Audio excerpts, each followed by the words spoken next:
happiness coach. My name is Toria and I am a health and wellbeing coach and a busy mum of two. I have had a channel before, but this is very different. This is just me, and in my room at the moment it's 1st of January, and it was too important to not do this video, and from things I've been seeing online, and it's all to do with the New Year's resolution. So you can see the title of the video, how to be kinder to yourself in 2024. There are 5 easy ways that we're going to talk about, okay? So the first one is the most important one, and that is number 1, to start talking to yourself a bit more kindly. We are very good at putting ourselves down. We're very good and have negative self-talk. Negative self-talk isn't helpful. Our brain focuses on the negative, but there's lots of reasons our brain is built for negative self-talk, and we'll explore that in other videos in this series. But firstly, we just need to try and acknowledge it. Acknowledge and find out, get curious, find out, why are we being negative to ourselves? Why do I talk to myself like that?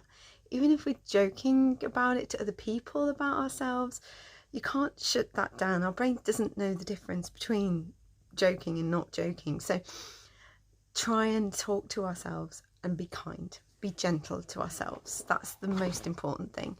Just be gentle. Okay. Next is being able to, the second way, should I say, so the second tip is about setting goals in January. The first, it's all about goal setting. It's all about be brilliant, be this, be that. And actually this time of year, it's very new as being in human history as far as the start of the year. The start of the year used to be when it makes sense, and in spring, and now it's in the middle of winter when really we just want to be cozy and we just want to cuddle up. And actually setting a goal using the SMART technique to be a SMART goal, and that's great. It really is. It's a very easy way, and there's different analogies to remember how to do it right. But actually, just be gentle and make those goals be that, like an annoying toddler, be like, why? Okay, I want to do this. Why? So let's say you want to get fit, or you want to lose weight, or you want to get a new job, or you want to make more money, or we want to ask yourself why, and then keep drilling it down and make it that way. You get to the root of it, and it will be kind to yourself. Because if you don't get to do those things this month, or you don't start, you've still got another 11 months of the year. You've still got hopefully many years left. It doesn't matter if you don't do it this week or this month. It's insane to think that, and you're setting yourself up for failure, and failure leads to negative talk, and we go back to step 1. Okay. And the reason I came into doing these reasons, I'll tell you at the end, but step number 3 is going to be a bit more tricky, and that's accepting compliments. Being kind to yourself is, we've all got friends and family, or people we know, just people on the street we see, our hairdresser, or accept a compliment. If you give a compliment to somebody, do you mean it?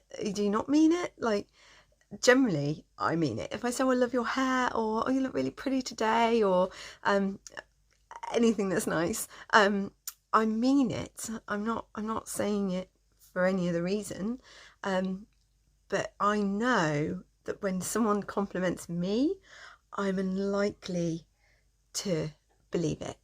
So accept compliments, and also start acknowledging your own achievements. Being proud of who you are, proud of yourself, is perfect. Life is so hard and so challenging. The fact that we've been able to get where you are and carry on and do what you do is nothing short of amazing sometimes. And actually, if your achievement is you got out of bed and brushed your hair, then that's amazing. If your achievement is, so do that little happy dance. Give yourself a pat on the back for your achievements. Even if your achievement is that you got up and you washed your hair, or you got dressed, or you went and did that thing that you've been putting off for ages. You read that book that you've been putting off, or you've had in your to-read list since you were 20 or younger, for years. Then being able to do that, it's kind, and it just feeds back to our brain that we've got this and we're worth it. Okay. Number 4 is spreading a little bit of kindness. Being kind to other people actually helps reflect back to our brains and allows us to be kind to ourselves. And it can be something as simple as a smile. Now, smiling at someone, that you might be the only person who smiles at them that day. You might be the only person who says hello to someone who's on their own that day. So, smiling actually helps our brain. Our amygdala releases hormones, happy hormones, when we smile. Even if it's a fake smile, this is where our brain neurology comes into it. Doesn't know the difference. So put some comedy on, put things on that make you giggle, and smile. Because smiling is just like a hug sometimes. It makes everything better. And number 5, to recognise when you are not okay. Recognise that you are flat. Recognise that you are burnt out, that you are falling into potentially new habits, or might be old habits of people pleasing and saying yes to everything, and going, all of these we will discuss in other meetings, other videos, because they're important to know why. And as a very much a people pleaser, I would say former, but I know it's not true. I know I still do it sometimes, but recognising I'm doing it and shutting it down, that really, really helps. So setting boundaries and limits is the ultimate kindness for yourself.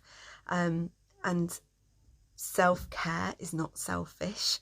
So all of these 5 ways, if you practice these in 2024, you're going to get some start improvement. You're going to start feeling better, just generally better. And then you might even do that thing that you've been having in the back of your head that you desperately want to do in 2024. The reason I'm doing this is because I keep seeing posts that say 2024 is here, please be kind to us. And it's just a year. It is just a year, and years can be a lot harder than others. Some years are awful, some years seem to just put us real through the mill, and some, when we look back on it, are forgotten because they didn't seem that difficult, or they seem to be full of fun and full of laughter compared to others. But actually it's a complete mixed bag, and if you can be kinder to yourself, you will find everything that the year has to come and throw at you easier to manage. It's kind of the foundation of resilience, is liking yourself, even stretching and loving who you are, but actually just being kind. So all that negative self-talk, we're shutting it down. Give it a separate voice, and we'll do another video on that next. We are going to be setting goals that actually, finding out why we want to do that goal. And if it isn't, if it's because we've seen someone else doing it, well, we're getting rid of it. We're not doing that. Accepting compliments. We're looking after ourselves. We're patting ourselves on the back. We're feeling great. And number 4, we're spreading out kindness. Now we're feeling a bit better. We're going to spread it. We're going to feel great and help someone else feel as good as we might. Just feel better. And lastly, we are going to recognise when we have had enough. We're not going to get to burned out. We're going to set those boundaries. Okay. It's been great to have you join me. Please click like, subscribe, give me a little bit of feedback. I would love to hear from you, and I can't wait to see you in another video when I might have a better setup than this, but this was important to get out. Happy New Year, and see you next video. Bye.